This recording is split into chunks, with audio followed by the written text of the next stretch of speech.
Hello बच्चों, आपका स्वागत है श्याम सर की क्लास में। बच्चों, आज हम कक्षा 12 भौतिकी का अगला टॉपिक शुरू करने वाले हैं। बच्चों, इसको ध्यान से देखिए, आप लोग ध्यान से पढ़िए, आप लोग ध्यान से देखा करिए।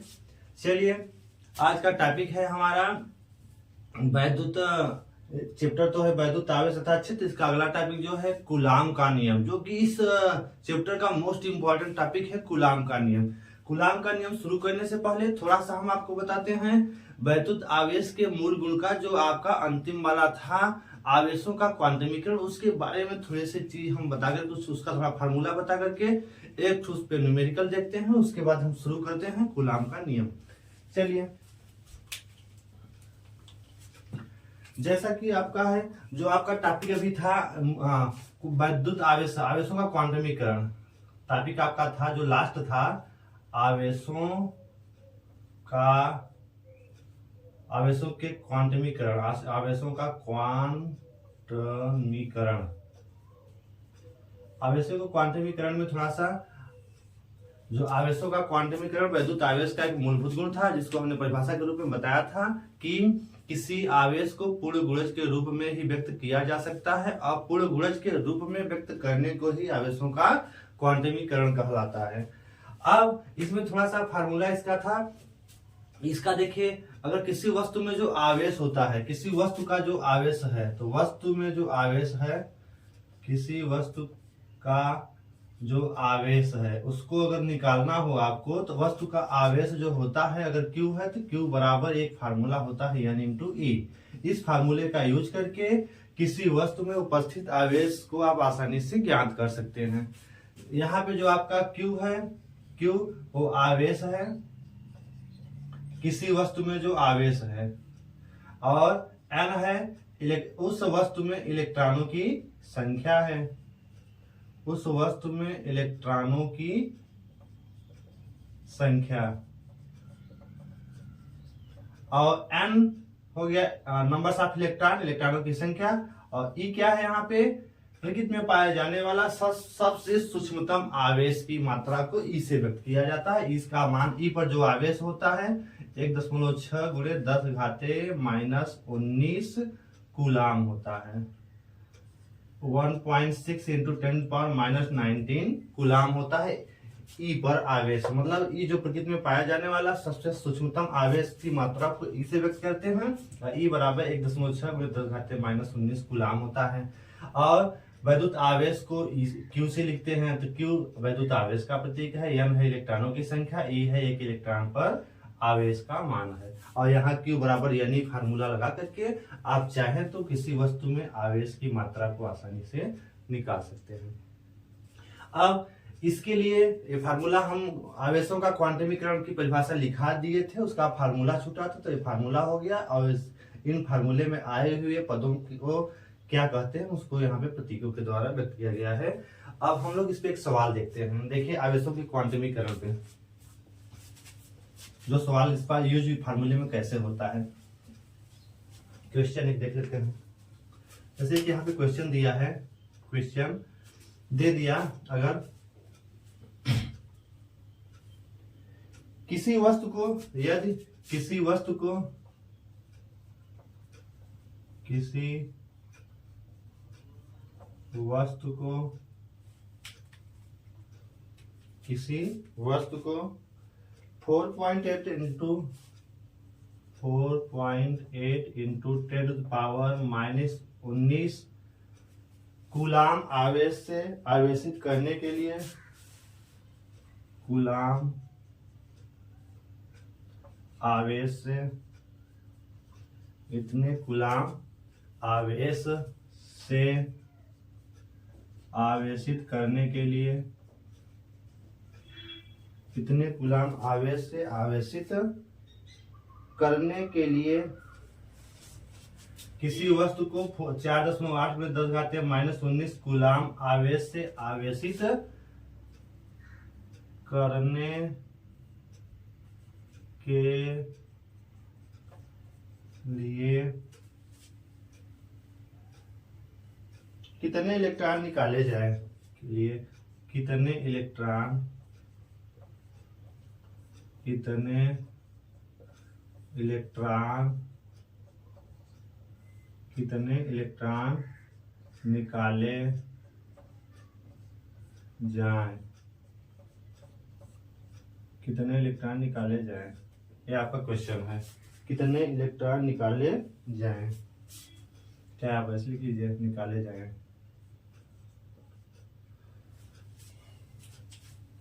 देखिए अब इसको आप सॉल्व करिए। देखिए बच्चों, फिर से क्वेश्चन देख लीजिए। किसी वस्तु को 4.8 इंटू 10⁻⁻19 कूलाम आवेश से आवेशित करने के लिए कितने इलेक्ट्रॉन निकाले जाएं। इसको आप देखिए, 2 मिनट आप ये टाइम देते हैं, आप इसको हल करिए।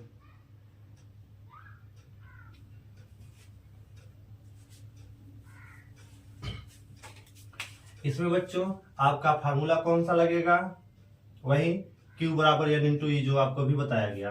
तो इसको सवाल को ध्यान पूर्वक हम लोग देखते हैं। देखिए किसी वस्तु को, मान लिया ये कोई वस्तु है, किसी वस्तु को 4.8 इंटू 10⁻⁻19 कूलाम आवेश से आवेशित, इस वस्तु को हम चार्ज करते हैं, आवेशित करते हैं। और आवेशित करते हैं तो कितने आवेश से आवेशित करते हैं, यहाँ दिया है, आवेश की मात्रा दे दिया है, Q बराबर 4.8 इंटू 10⁻⁻19 कूलाम इसको आवेशित, हम इतना आवेश देके आवेशित करते हैं।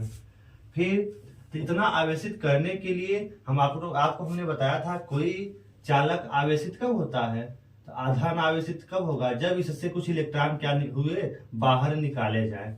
जब यहाँ से इलेक्ट्रॉन बाहर निकाले जाएंगे तो यह चालक क्या हो जाएगा, आवेशित हो जाएगा। तब यही कहा है कि आवेशित करने के लिए कितने इलेक्ट्रॉन बाहर निकाले जाए। मतलब अगर हम इसमें से इलेक्ट्रॉनों की संख्या n, कितने n निकाल दें, इस चालक से कितने इलेक्ट्रॉन बाहर निकाल दें कि इसमें कितना धनावेश बच जाए, Q बराबर 4.8 × 10⁻⁻19 कूलाम।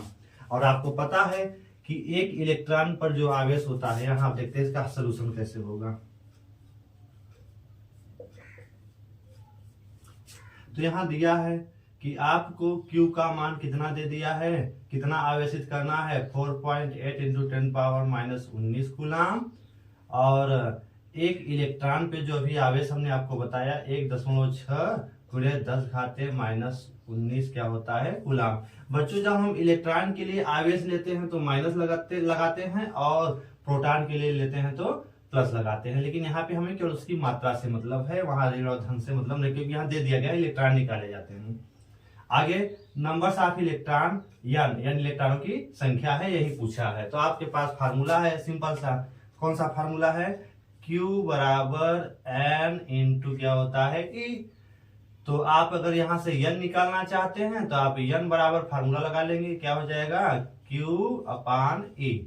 और यहाँ पे Q का मान आपका दिया है, इधर लिख लेते हैं। अब चूंकि आपको n बराबर Q का मान कितना दिया है, 4.8 इंटू 10⁻⁻19 दिया है, अपान E का मान दिया है, E का मान कितना है, 1.6 इंटू 10⁻⁻19।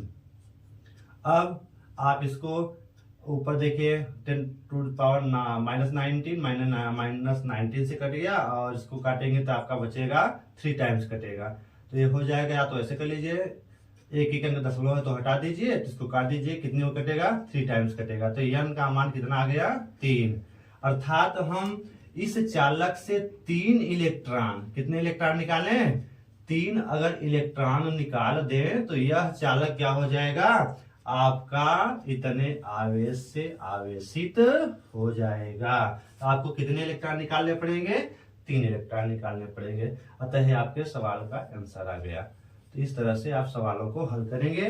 तो इस आवेशों के क्वांटमीकरण में Q बराबर यानी इसी फार्मूले पे अक्सर सवाल पूछता है। तो ये सवाल बहुत ही इंपॉर्टेंट है, एक नंबर में बहुविकल्पी में पूछता है। तो इसको भी आप बहुत इजी वे में लगा करके तैयार कर लीजिए। इस तरह से आपका टॉपिक समाप्त हो गया, अर्थात आवेशों का क्वांटमीकरण। इस आवेश के क्वांटमीकरण को हमने एक बार उस एग्जाम्पल के द्वारा एक बार फिर से हमने रिवीजन कर दिया। चलते हैं हम लोग अपने अगले टॉपिक को शुरू करते हैं। अगला टॉपिक आपका है कूलाम का नियम, जो मोस्ट इंपॉर्टेंट टॉपिक है। कूलाम का नियम क्या है, उनके नियम को बताया जाएगा, फिर उसके बाद इनका सदिश स्वरूप बताया जाएगा, फिर बहुल आवेशों के बीच बल अध्यारोपण का सिद्धांत जो है इन्हीं के सिद्धांत पे आधारित है, कूलाम के नियम पर। चले हम लोग इसको आगे बढ़ाते हैं। हम तो एक बार इस सवाल को आप जरूर लिख लीजिए और रिवाइज घर पे ऐसे सवालों का रिवाइज जरूर करिए, जिससे कि आपका इस मॉडल पे सवाल आसानी से हल हो जाए। एक बार इसका स्क्रीनशॉट ले लीजिए आप, 1 2 3, चलिए स्क्रीनशॉट ले लीजिए।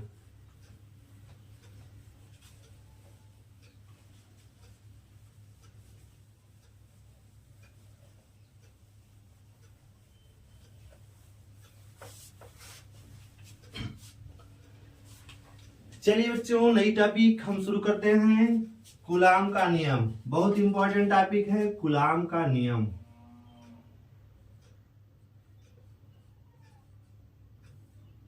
कूलाम का नियम।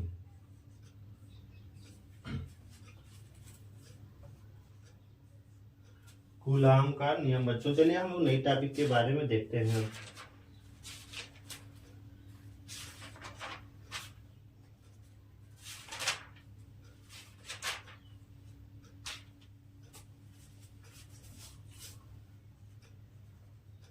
कूलम्स लॉ,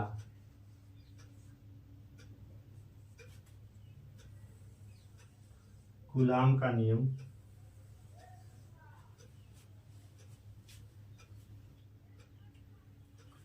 चलिए कूलम्स लॉ, कूलाम का नियम शुरू करते हैं। मोस्ट इंपॉर्टेंट टॉपिक है, इसको ध्यानपूर्वक आप पढ़िए और देखिए।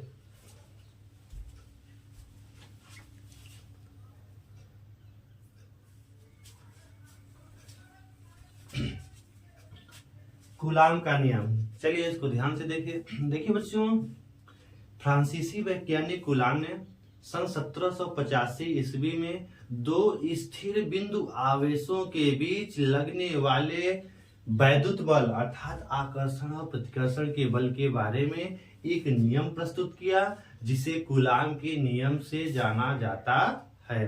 फिर से एक बार इसको ध्यान से समझिए।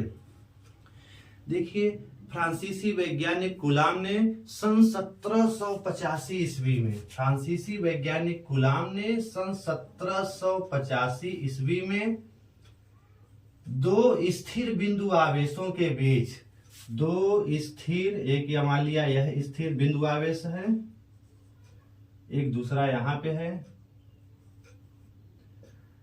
तो फ्रांसीसी वैज्ञानिक कूलाम ने सन 1785 ईस्वी में दो स्थिर बिंदु आवेशों के बीच लगने वाले वैद्युत बल के लिए एक नियम प्रस्तुत किया, जिसे कूलाम का नियम कहते हैं।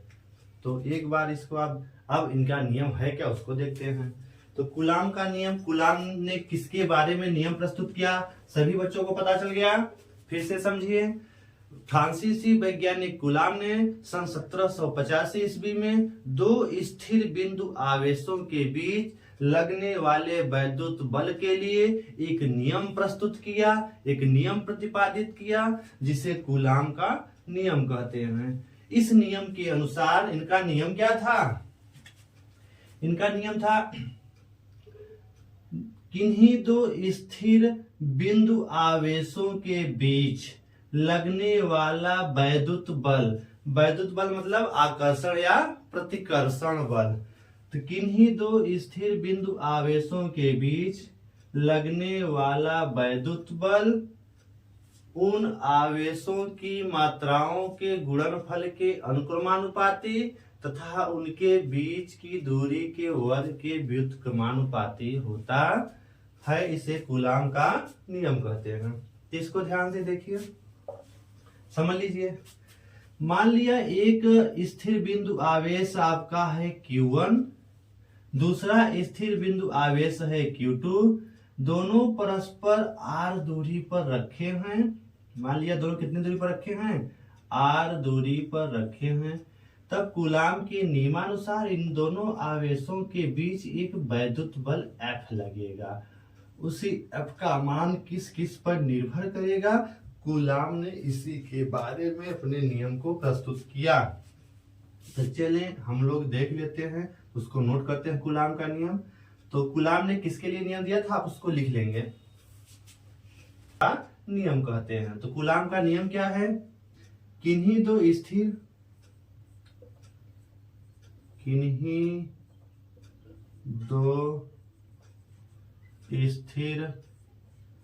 बिंदु आवेशों के बीच, किन्हीं दो स्थिर बिंदु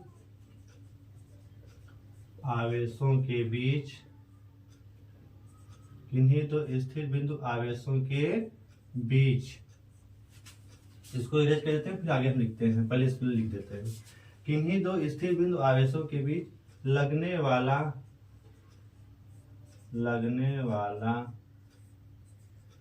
वैद्युत बल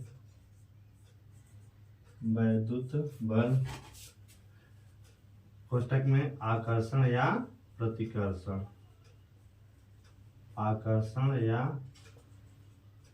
प्रतिकर्षण बल, किन्हीं दो स्थिर बिंदु आवेशों के बीच लगने वाला वैद्युत बल उन आवेशों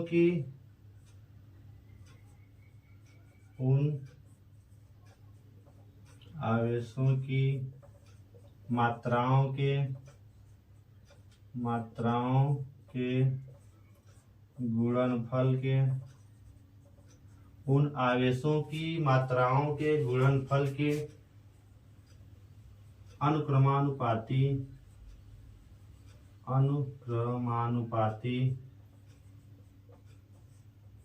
किन्हीं दो स्थिर बिंदु आवेशों के बीच लगने वाला वैद्युत बल अर्थात आकर्षण या प्रतिकर्षण बल उन आवेशों की मात्राओं के गुणनफल के अनुक्रमानुपाती तथा उनके बीच की दूरी के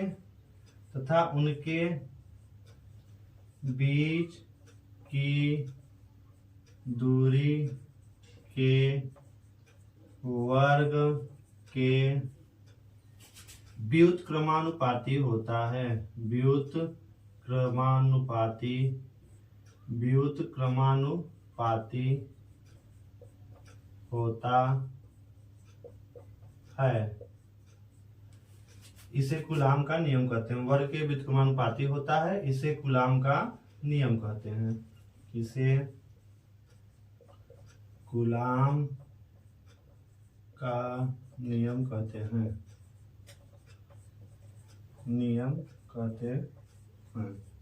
यह है आपके कूलाम का नियम, इसको आप लोग केयरफुली पढ़ लेंगे।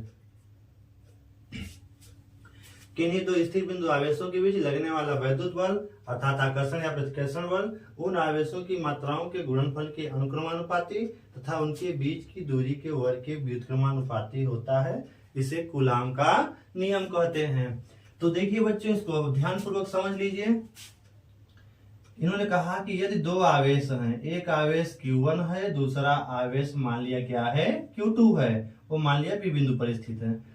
इन दोनों यदि दोनों आवेश परस्पर r दूरी पर स्थित हैं, कितने दूरी पर, r दूरी पर स्थित हैं, तो कूलाम ने कहा इनके बीच एक वैद्युत बल अर्थात F लगेगा, वैद्युत बल है लगेगा। इस बल का परिमाण कैसे निकालेंगे, तो इन्होंने बताया कि इस बल का परिमाण जो होगा इन दोनों आवेशों की मात्राओं के गुणनफल के क्या होता है, अनुक्रमानुपाती। तो पहली लाइन इन्होंने बताई, इसको आप आगे बढ़ा सकते हैं कि जो यह बल है इन आवेशों की मात्राओं के गुणनफल के तो अनुक्रमानुपाती, पहली लाइन में। दूसरी लाइन क्या है, यह जो वैद्युत बल F है वो इसके बीच की दूरी के वर्ग के क्या होता है, व्युत्क्रमानुपाती होता है। इस तरह से आप इनके नियम को आसानी से समझ के लिख सकते हैं। चलिए, इनका हम ये तो थ्योरेटिकल व्याख्या किया, इनका हम गणितीय व्याख्या जो इन्होंने किया है फार्मूले के आधार पर, उसको भी देख लेते हैं। तो इसको एक बार आप स्क्रीनशॉट इसका ले लीजिए, जिससे कि आप अपने फेयर में उतार लें। तो इसको आप स्क्रीनशॉट लीजिए, फिर इसको हम आगे कंटिन्यू करते हैं।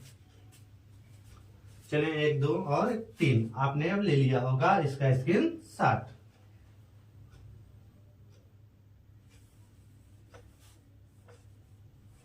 इसको आगे बढ़ाते हैं हम। इनके नियमानुसार इन्होंने जो कहा था उसको हम आगे बढ़ाते हैं। देखिए, अब इनका नियम आपने लिखा है, इसको हम इसकी गणितीय विवेचना करते हैं। मान लिया एक आवेश यहाँ है Q1, दूसरा आवेश है यहाँ पे Q2। ये दोनों परस्पर r दूरी पर स्थित है। मान लिया यह आवेश A बिंदु पर स्थित है, यह कहाँ पे है, B बिंदु पर।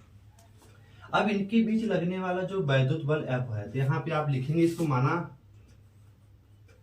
माना दो स्थिर बिंदु आवेश, दो स्थिर बिंदु। उसके बाद बच्चों इसको आप लिखेंगे कॉपी में अपने नोट्स में, जितना इसके पहले हमने परिभाषा बताया उसको लिखने के बाद आप ये फिर लिखेंगे उसके नीचे। माना दो स्थिर बिंदु आवेश Q1 व Q2 है। ए परस्पर, यदि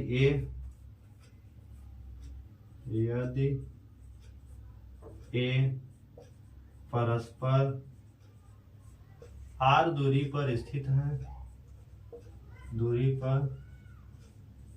है, तो इन पर लगने वाला वैद्युत बल F जो होगा वो किस किस पे निर्भर करेगा, F प्रोपोर्शनल टू F अनुक्रमानुपाते Q1 Q2। F proportional to क्या होगा, Q1 Q2, मतलब F अनुक्रमानुपाते Q1 और Q2। अर्थात जो वैद्युत बल F होगा वो आवेशों की मात्राओं के गुणनफल के क्या होगा, अनुक्रमानुपाती। जैसा कि पहले वाक्य में इन्होंने बताया था कुलाम ने, ये आवेशों की मात्राओं के गुणनफल के क्या होता है, अनुक्रमानुपाती होता है। दूसरे अपने स्टेटमेंट में इन्होंने क्या बताया था कुलाम ने, यह जो वैद्युत बल F है वो दोनों आवेशों के बीच की दूरी के वर्ग के क्या होता है, व्युत्क्रमानुपाती होता है। तो उसको आपने यहाँ लिखा है प्रोपोर्शनल टू 1/r²। फिर आगे अब इसको हम लोग थोड़ा सा इस वाक्य को थोड़ा सा एक दूसरे उदाहरण से समझ लेते हैं। मान लिया आवेश न होकर के दो चुंबक, अगर इसको समझना है तो दो चुंबक ले लेते हैं। मान लिया एक चुंबक है आपका, एक चुंबक छोटा है, एक है आपका बड़ा, और ये परस्पर r दूरी पर रखे हैं, कुछ दूरी पर रखे हैं। अब होगा क्या, अब जो बल लगेगा कौन सा ज्यादा प्रभावी बल लगाएगा, आपका ये पहला वाला जो चुंबक है इस छोटे वाले चुंबक को क्या करेगा, अपनी ओर आकर्षित कर लेगा। इससे क्या पता चला, जिस आवेश की मात्रा ज्यादा होगी उसके द्वारा लगने वाले वैद्युत बल का मान क्या होगा, ज्यादा। तो यहाँ चुंबक है तो चुंबकीय बल का मान क्या होगा, ज्यादा होगा। अर्थात उसकी मात्रा जिसकी ज्यादा है वो दूसरे वाले को अपनी ओर खींच लेगा। इसीलिए इन्होंने कहा आवेश पे लगने वाला जो वैद्युत बल होगा आवेशों की मात्राओं के गुणनफल की क्या होगा, अनुक्रमानुपाती।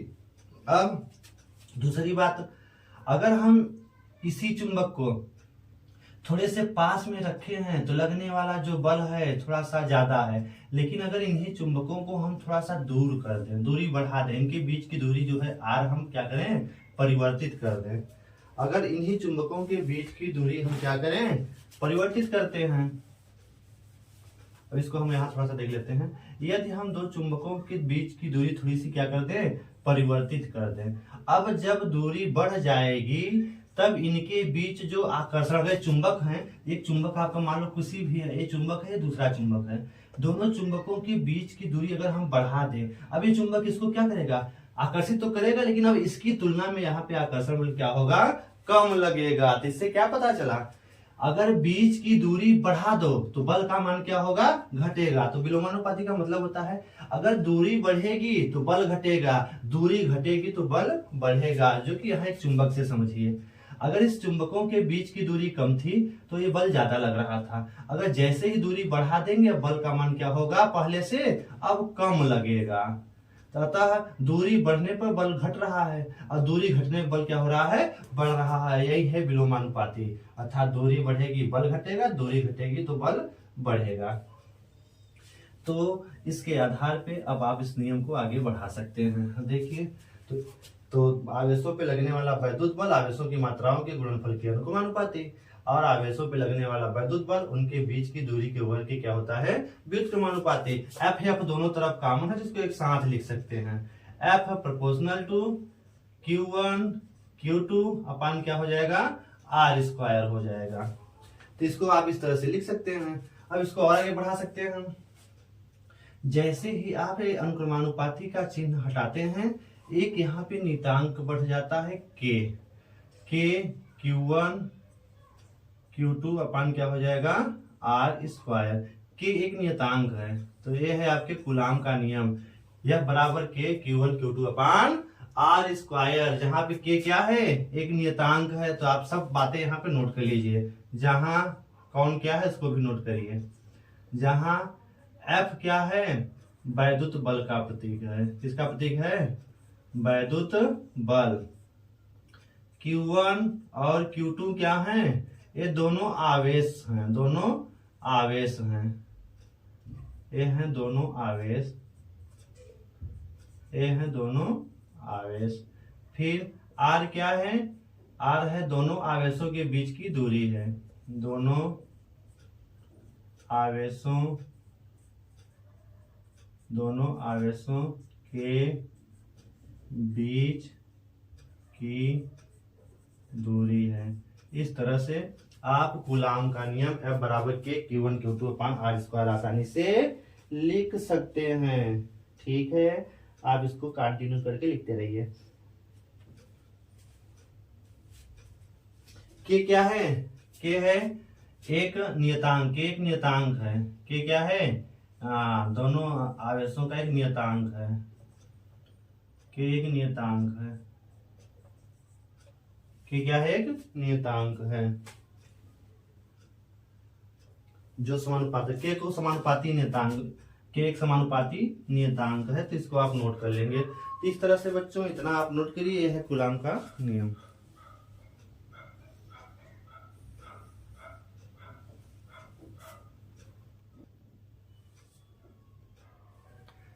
अब हम लोग बच्चों इसको आगे करते हैं। तो ये कूलाम का नियम है, उनका ये फार्मूला F बराबर के Q1 Q2 अपान R स्क्वायर। इसको आप नोट करें कौन क्या है, यहाँ पे आपको बताया गया।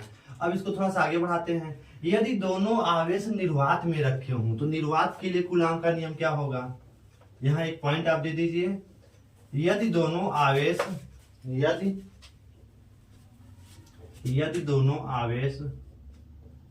यदि दोनों आवेश निर्वात में स्थित हो, कहाँ स्थित हो, निर्वात में स्थित हो, तो आपका तब के के स्थान पे क्या लिखा जाता है, 1/4 पाई एप्सिलॉन नॉट तब प्रयोग किया जाएगा। तो आपका वैद्युत बल क्या हो जाएगा, यदि दोनों आवेश निर्वात में स्थित हो तो आपका के बराबर क्या लिखा जाता है, 1/4 पाई एप्सिलॉन नॉट। तो आपका वैद्युत बल का फार्मूला क्या हो जाएगा, तो वैद्युत बल F बराबर क्या हो जाएगा, जहां पे के है वहां क्या लिखेंगे, 1/4 पाई एप्सिलॉन नॉट और लिखेंगे Q1 Q2 अपान R स्क्वायर। ये आपका तब आपका फार्मूला बनेगा निर्वात के लिए कूलाम का नियम। निर्वात के लिए कूलाम का नियम, जहां 1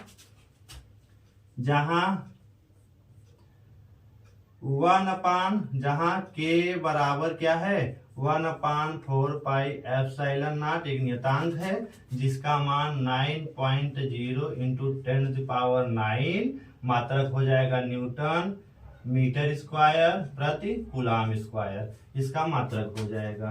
बाकी Q1 Q2 आवेश हैं दोनों और R उनके बीच की दूरी, तो इसको आप नोट करेंगे। अब आप चाहें तो इसका मात्रक कहां से आया और इसका मात्रक को आप आसानी से निकाल सकते हैं। आगे इसको हम कंटिन्यू करके आपको बता देते हैं। देखिए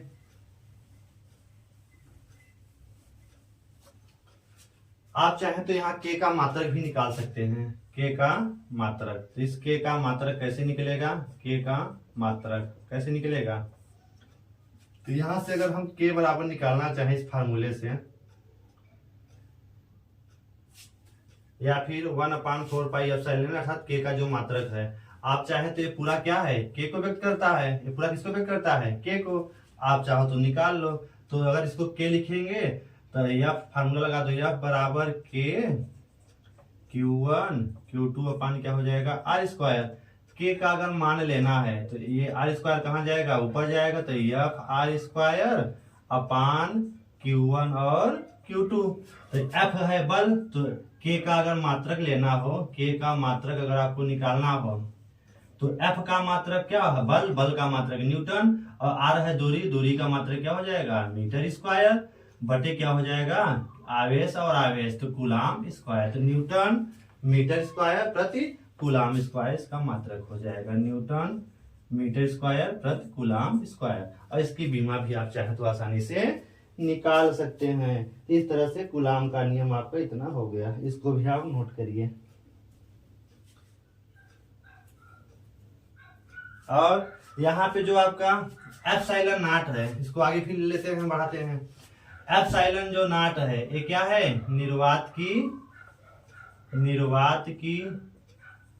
वैद्युतशीलता, निर्वात की वैद्युतशीलता है, निर्वात की वैद्युतशीलता क्या है, एप्सिलॉन नॉट। तो इसको हम लोग आगे देख लेते हैं, निर्वात की वैद्युतशीलता क्या है, एप्सिलॉन नॉट। तो इसका मान क्या होगा, आगे हम लोग थोड़ा सा इसको लिख लेते हैं। एप्सिलॉन नॉट का जो मान होता है, एप्सिलॉन नॉट का जो मान है क्या होता है, 8.85 और इंटू 10 घाते माइनस 8.854 और मात्रक आप चाहें तो यहीं से निकाल सकते हैं, जो आपको इसके पहले फार्मूला बताया गया था। और मात्रक चलिए हम लिख लेते हैं, फिर इसका मात्रक कैसे आएगा वो भी बता देते हैं। कूलाम स्क्वायर न्यूटन इनवर्स और कूलाम स्क्वायर प्रति, आप यहाँ लिख सकते हैं, कूलाम स्क्वायर प्रति न्यूटन डॉट मीटर स्क्वायर। इसका मात्रक क्या हो जाएगा, कूलाम स्क्वायर प्रति न्यूटन और मीटर स्क्वायर हो जाएगा। इसका मात्रक कैसे आया, मात्रक भी चाहो तो आसानी से निकाल सकते हैं। एप्सिलॉन नॉट का मात्रक कैसे आया है, चाहे तो आप उसको भी आसानी से निकाल सकते हैं। तो निकाल सकते हैं, कैसे निकलेगा, जो आपने अभी फार्मूला पढ़ा था, कौन सा फार्मूला, F बराबर 1/4 पाई एप्सिलॉन नॉट और Q1 Q2 अपान क्या हो जाएगा, आर स्क्वायर। एप्सिलॉन नॉट को ऊपर लाइए, एप्सिलॉन नॉट को जब ऊपर लाएंगे तो 1/4 पाई होगा और यहाँ F हो जाएगा, ऊपर से F कहाँ चला आएगा, नीचे, और बचेगा Q1 Q2 अपान क्या हो जाएगा, आर स्क्वायर।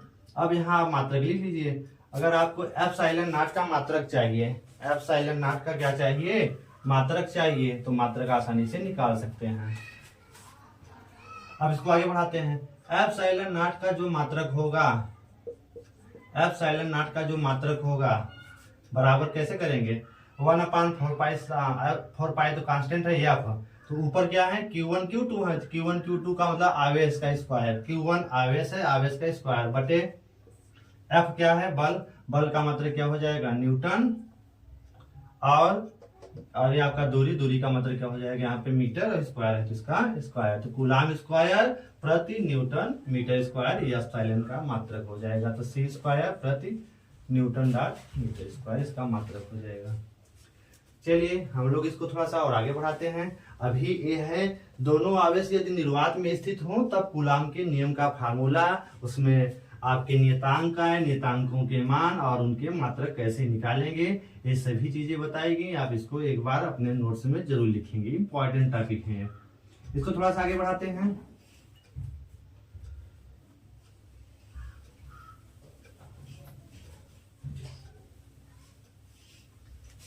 अब यदि दोनों आवेश, इसको आगे थोड़ा सा लेते हैं, यदि दोनों आवेश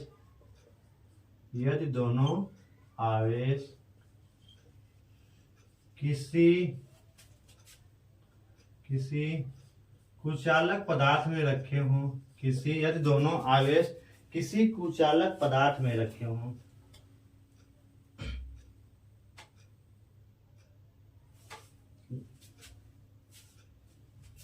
यदि दोनों आवेश किसी कुचालक, जैसे किसी कुचालक पदार्थ जैसे किसी कुचालक पदार्थ जैसे आपका कागज है, कांच है, किसी कुचालक पदार्थ जैसे कागज कांच के मध्य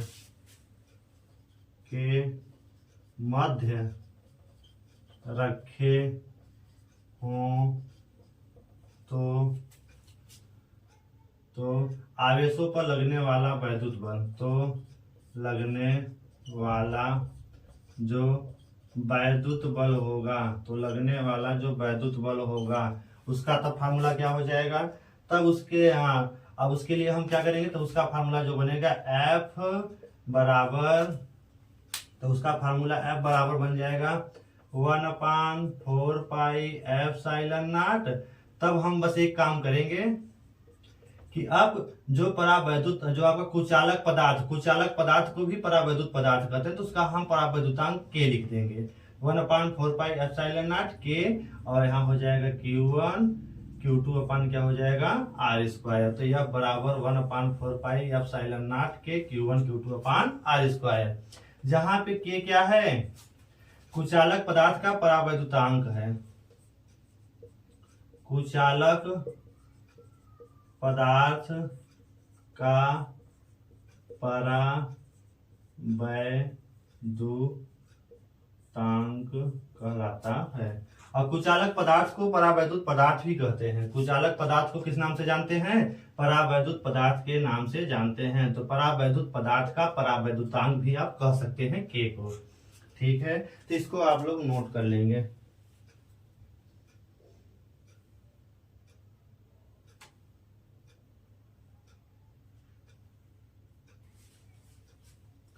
यहाँ कुचालक पदार्थ को चाहे एक लाइन यहाँ नोट पॉइंट में लिख लेना, कुचालक पदार्थों को। चलिए इसका हम यहाँ नोट पॉइंट लिखते हैं, इसी में हम यहाँ पे इसका नोट पॉइंट लिख लेते हैं। यहाँ नोट पॉइंट में लिख लेना कि कुचालक पदार्थ को, इसका एक नोट पॉइंट भी लिखना, कुचालक पदार्थ को परावैद्युत पदार्थ भी कहते हैं, परावैद्युत पदार्थ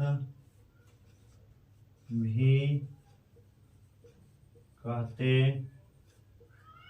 हैं। और इसका मान परावैद्युत पदार्थ का, अब यहां लिखेंगे, ये नोट पॉइंट नंबर फर्स्ट कर लीजिए। दूसरे में नोट पॉइंट नंबर 2, निर्वात के लिए, निर्वात या वायु के लिए, निर्वात या वायु के लिए परावैद्युत पदार्थ का परावैद्युतांक, परावैद्युत पदार्थ का परावैद्युतांक K बराबर 1 होता है। K बराबर क्या होता है, 1। निर्वात या वायु के लिए परावैद्युत पदार्थ का परावैद्युतांक K बराबर क्या होता है, 1 होता है। तथा अन्य माध्यमों के लिए,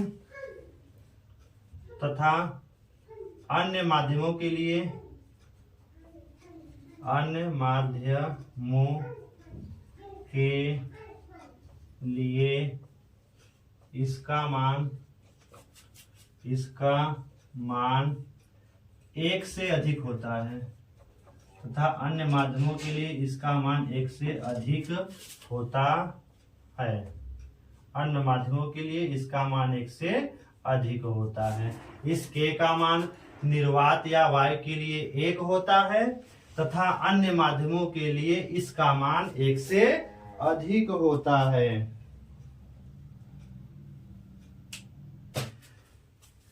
नोट नंबर पहला है कुचालक पदार्थ को परावैद्युतांक भी कहते हैं। दूसरा, निर्वात या वायु के लिए परावैद्युत पदार्थ का परावैद्युतांक K बराबर 1 होता है, तथा अन्य माध्यमों के लिए इसका मान 1 से अधिक होता है। तीसरे नोट पॉइंट में आप लिखेंगे, तीसरा नोट पॉइंट जो है आप लिख लेंगे, तथा धातुओं के लिए तथा धातुओं के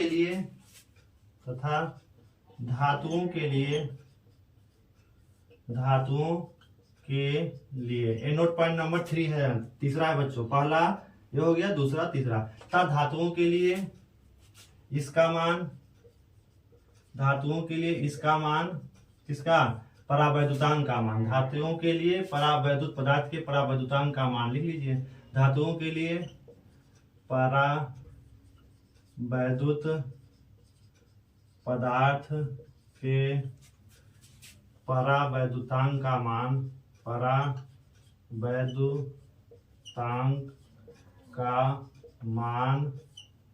अनंत होता है। के बराबर क्या होता है, के का मान क्या होता है, अनंत होता है।